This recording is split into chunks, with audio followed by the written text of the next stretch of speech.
Satan, know you not our Father offers love in your stead? His gift of love to all is my only food.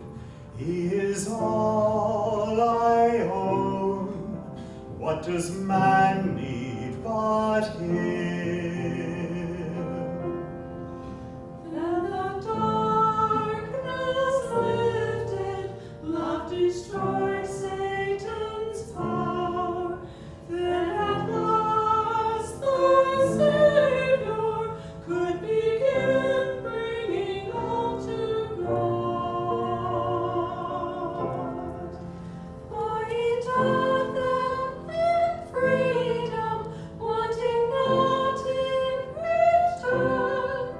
All he offered was perfect peace, perfect freedom of soul.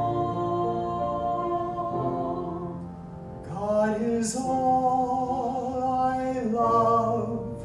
He is all there is. Wise is he who says, I am wholly his. God is all I fear.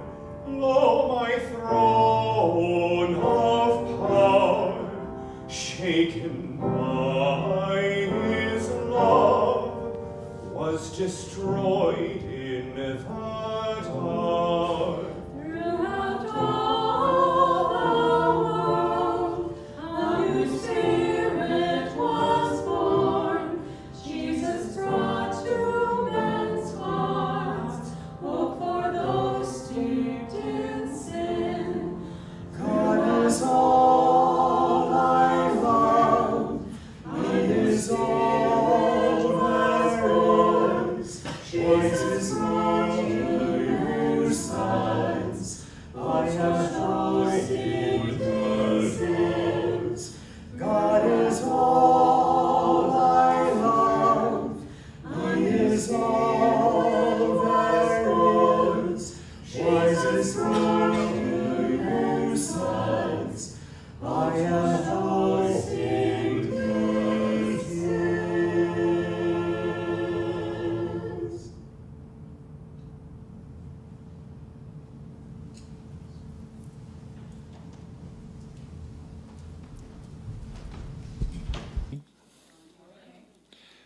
Today's reading is week 23.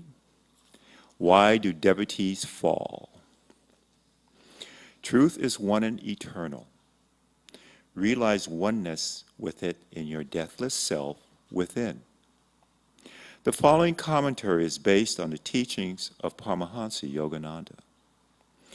An endlessly fascinating question is, why did Judas fall after receiving the extraordinary blessings of being accepted into the inner circle of Jesus Christ's disciples? For Judas was one of the 12 apostles. Yet he betrayed Jesus and earned for himself the opprobrium of Christendom for all futurity for his sins. We find Judas reprimanding Jesus just days before that betrayal. Jesus, aware that his disciples would soon be facing, with his death, the supreme tragedy of their lives, allowed Mary to express her devotion by anointing his feet with costly ointment. This act of wanton waste, as Judas saw it, awakened indignation in that disciple. Why was not this ointment sold for 300 pence and given to the poor? This, he said, not that he cared for the poor, but because he was a thief and kept the purse and bear what was put therein. Then said Jesus, Let her alone. Against the day of my burying has she kept this. For the poor always ye have with you, but me have not always. Doubt not the power of delusion. Respect it. Indeed, fear it, though not in the sense of cowering before it.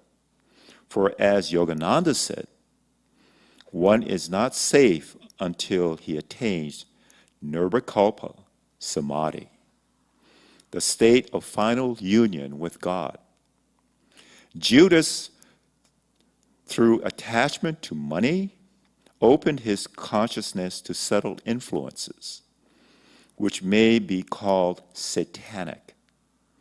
That drew his thoughts toward other related attitudes, the importance of worldly power, for instance, and for worldly influences.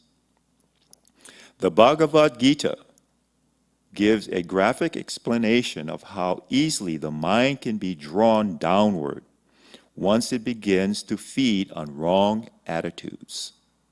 In the second chapter, Sri Krishna states, if one ponders on sense objects, there springs up attachment to them. From attachment grows desire. Desire, impatience for fulfillment. Flames to anger. From anger, there arises infatuation, the delusion that one object alone is worth clinging to the exclusion of all others. From infatuation ensues forgetfulness of the higher self. From forgetfulness of the self follows degeneration of the discriminative faculties. And when discrimination is lost, there follows the annihilation of one's spiritual life. At the first thought of delusion, Paramahansa Yogananda said, that is the time to stop it. Thus, through Holy Scripture, God has spoken to mankind. Oh, oh.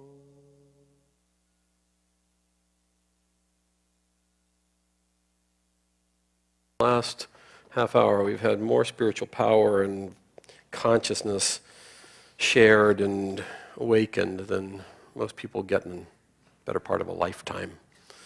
I just want to say thank you to the choir, thank you to the chanters, thank you to those who beautify the altar every week and keep the place clean. Thank you to the whole group for the readers, for everything that helps carry this vibration forward. The topics today, as we said, are how do devotees fall? Why do devotees fall? And introspection. And we're going to give you the Cliff Note version right up front. The Cliff Notes are, we fall from getting out of tune, and introspection helps us to see where we've blown it and get back on track. Let's take our collection. Thank you all.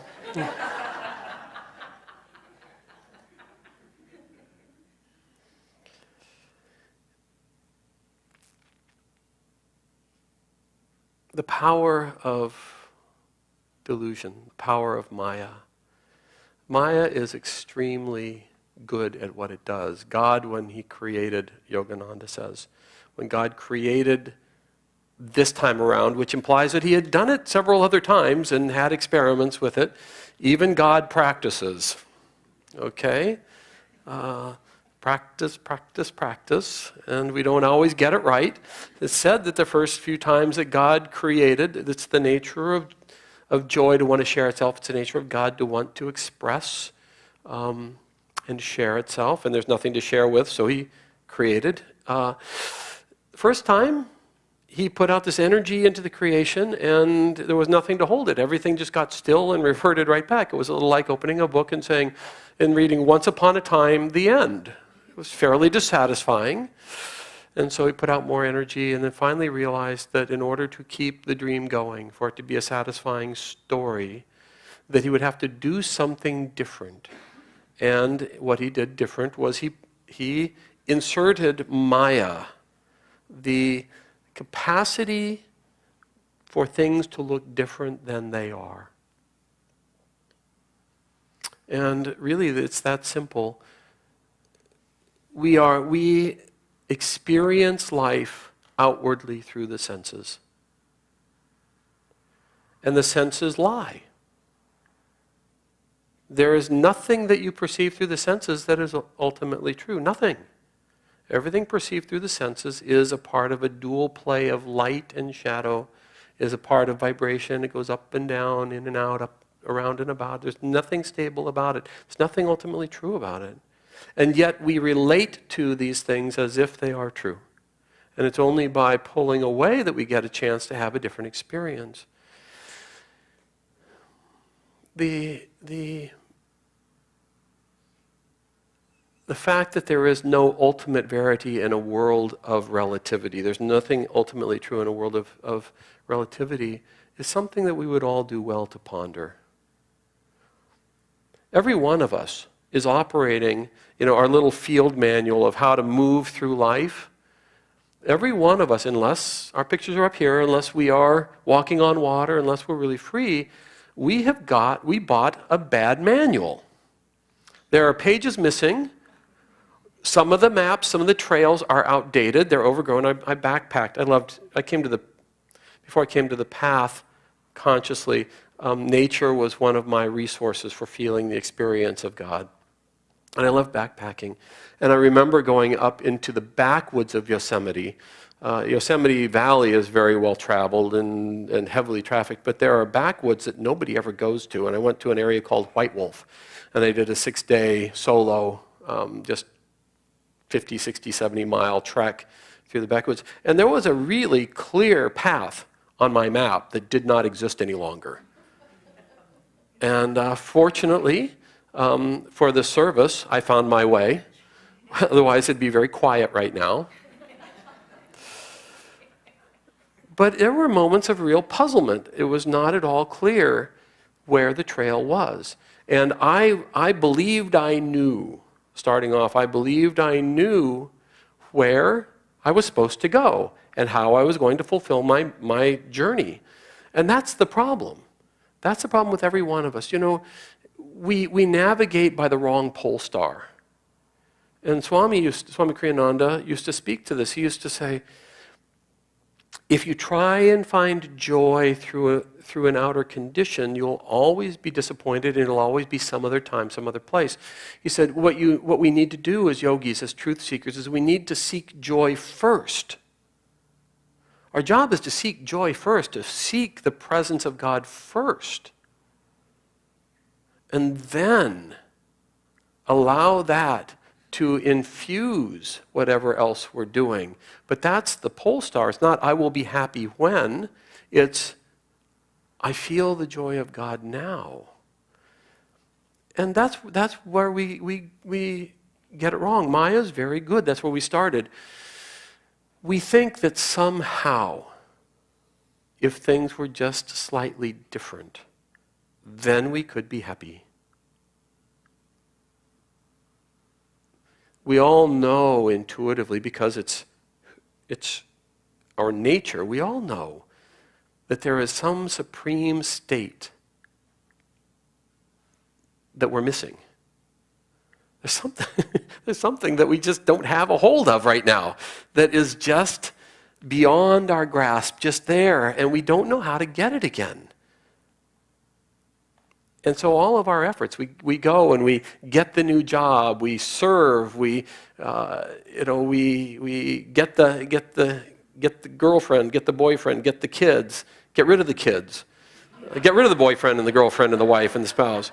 We just constantly move the pieces around. Oh, if only they were nicer. If only it wasn't Daiva who was the spiritual director here.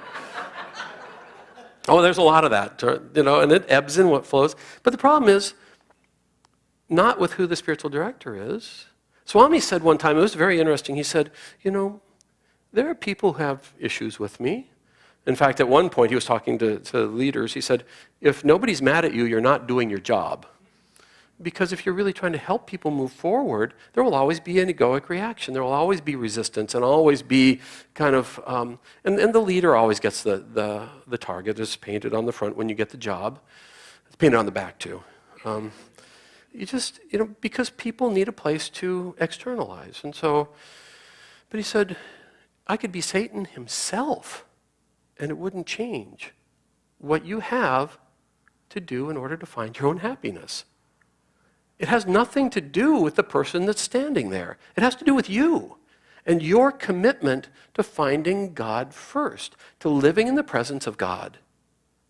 And if you're using anything or anyone as an excuse, well, I would do it if they were different, therein lies the problem. Yogananda, see, this is the spiritual path, what we're talking about. This is the process that we're all going through. Yogananda, this avatar, this Christ presence on the planet, just not that long ago, he had many, many, many people come, drawn by the power and magnetism of the light of God through him. They could feel that hunger. They could see that he had it. They could feel that it was possible. And he was talking to a bunch of disciples who were still around him at this point, and he said, many of you will leave. Many of you will fall from the path. And I'm going to bookmark there, and I'll try and come back to this point. If you're around the path for very long, you'll see many people come. And they're there for some period of time, and many of them can be really, really on fire for God, just deeply committed and involved and practicing and singing in the choir and doing all these brilliant things and helping lead stuff. And then all of a sudden, one day, you look around and they're just gone. Where did they go? What happened? And so in a conversation, some folks were talking with Swamiji, and he said, in any given life, you only have so much spiritual power. So much spiritual karma, so much spiritual karma. You only have so many inclinations inside of you that are awake that want God truly, directly. And all the rest of the stuff you're doing is the other karma. And when the spiritual karma predominates, it can be absolutely brilliant. It can be blazing. They call it like a straw fire. It can blaze really brightly. But then it can go out just as fast. What we want to do is we want to take that straw and use it to kindle. Gary has been doing a lot of work out at Ananda Center at Laurelwood, preparing for what's coming this next week, for the next 2 weeks. And one of the things he's done is he's created a perennial burn pile. And it's just everything goes in there. So if you stop moving, you're in trouble. You're in jeopardy. And it's become such a thing that, mantras are done around it, people sing around it, people sit around it, people roast marshmallows and s'mores around it, but there's the perennial fire. We want to set up that, we want to use that flame, that hunger that we have, that spiritual straw fire. We want to use it to light deeper and bigger pieces of wood on fire that are going to burn a long time. He said, I can walk away from this pile right now and I can come back in a few days and I can just stir it and everything will blaze up again. I can put stuff on there. That's what we want, is to set that on fire inside ourselves. But we have to use it. If all we do is just enjoy the straw fire, it's just going to burn out. Yogananda said, many of you will leave. Because you only have so much spiritual magnetism, so much spiritual karma this life. He said, but it need not be so if you would stay in tune. If you would stay in tune. This is a precious topic because environment is stronger than willpower. Yogananda said, he wrote that the soul-saving grace of mankind, the soul saving grace of mankind is an ever-increasing dynamic willpower. Put that in your pipe and smoke it. Something to think about. An ever-increasing dynamic willpower is the soul-saving grace. It's what's going to set you free. But then he said environment is stronger than willpower. It's not more important. But if you're around 8 billion people that are doing something else, their magnetism is likely to pull you off center. Maya works that way. That's how Maya works. If you go into a bar, you're going to drink. Stay out of the damn bar. Do the things that will keep you in tune with what your basic goal is. If you get around people who think that if it was different, whether it's the different spiritual director, if it's the different income bracket, if you could just get rid of the blank religionists, if you could just make it different, then you could be happy, that's where your mind will go. If you go toward people and environments where people are seeking joy directly and doing practices that awaken the experience of God directly, that's what you'll have. It's still, unfortunately, I wish I could say differently, it's still not easy, but it's possible. But if you're in another environment, it's virtually impossible. And you hear people say, oh, well, I'll just go and do something else. God's everywhere, so I'll just find him wherever I am. Well, okay. We know how that story reads. That's how we got here in the first place. It didn't work that well. So we're talking a little bit like this, and we're going to have to end now probably because we have something really precious that's going to happen next. Yogananda's got this beautiful book, Whispers from Eternity, and it's prayer, demands, and poems. He said, this is a scripture. Read it. Take the different poems inside, internalize them. Use as a part of your environment. Hang out with these thoughts and these prayers. And he's got 4 that I just absolutely adore. It's prayer at morning, prayer at noon, prayer at eventide, and prayer at night. But it speaks to introspection. And I'm going to read the prayer at night. So maybe you can think about it this evening when you go and wrap up the day. With closed eyes, I sit, number 14. With closed eyes, I sit in the temple of night and worship thee. The sunlight, revealing a million alluring things, there's Maya, has vanished. One by one I have closed the doors of my senses, lest the fragrance of the rose or the song of the nightingale distract my love from thee. I am alone in this dark, dark temple. I have left everything. But where art thou? Darkness is haunting. Still unafraid, I am groping, seeking, crying for thee. Wilt thou leave me alone? Come, show thyself. The door of my memory swings open. Throbbingly thrilled, my heart looks for thee. But I find thee not. Halt. Yet thronging million thoughts and past experiences come not into my sacred temple. I close the bursting thought-pressed door and run everywhere to find thee. Ah, where art thou? Darkness deepens. As I sit silent in anguish of despair, I behold a little taper of concentration burning within me. I stand up mentally and madly rush through the dimly lighted temple. The farther I go, the deeper grows the gloom. I clasp the empty darkness in hope of seizing thee.